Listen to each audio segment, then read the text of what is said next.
So this started out, I thought I had chest cold or head cold, got a hold of my doctor. He prescribed me some medication. I took it for about a week and I still wasn't feeling better. So then he thought that maybe I had the flu. I had a chest x-ray done. Lungs was clear. Stayed home for a week from work, took my medicine, decided to go back to work. Went to Michigan, and on the trip to Michigan, I started feeling worse.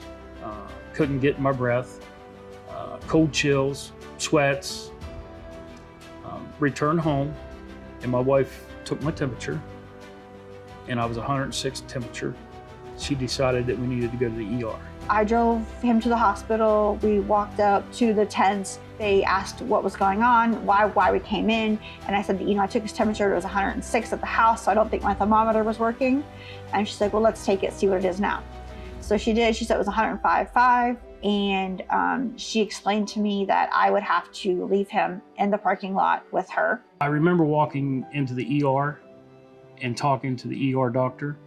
After that, it was pretty much, I didn't remember nothing until I come back out off the ventilator. What made me think Dennis had COVID was that he'd had a fever for 2 weeks, been treated well by his primary care physician with appropriate antibiotics and an antiviral at one point. He had the cough. He was low on oxygen or hypoxic. He had many of the classic symptoms in retrospect, but obviously we look at people with those kind of cold-like symptoms all the time, and they're not COVID-19. When Mr. Robbins first came to the ICU, he would basically die in front of my eyes. And because of the coronavirus infection, his lungs were completely shut down. And he had this stage of overwhelmed inflammation that began to attack his body. With my personal experience and knowing what I knew, my estimation for his survival is not very high. So when I had the discussion over the phone with his wife, I want to be honest and truthful up front so she could understand what's going on.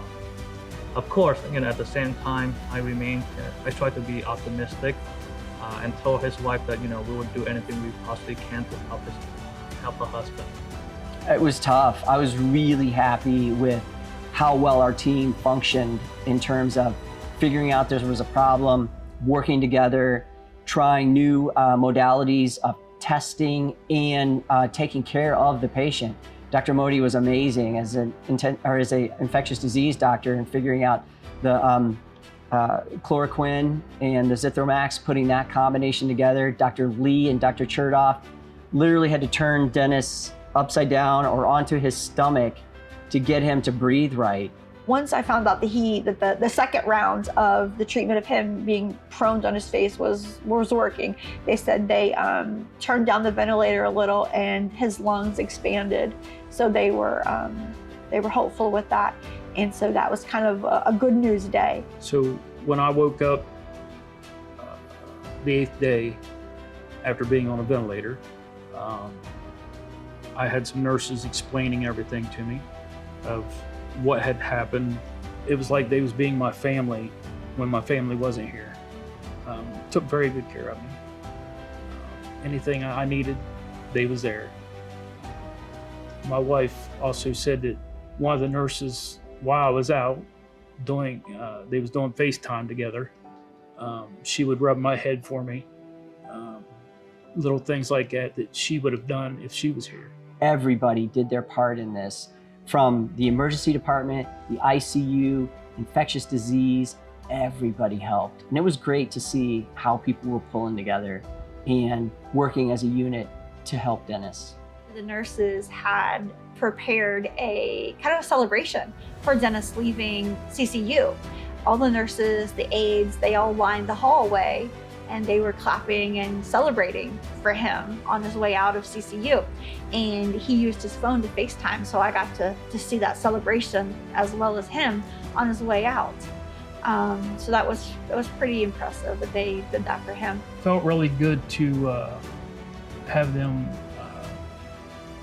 cheering me on. It was like a second chance at life. It was a very good feeling. I'm just really proud of the Genesis team. I think we did a great job. I mean, we really did encompass our mission statement at this hospital, which is to provide quality and compassionate care. We worked great together and we had an amazing outcome. I would just like to thank the nursing staff and doctors here at Genesis for being so professional. And I'd like to give them 2 thumbs up.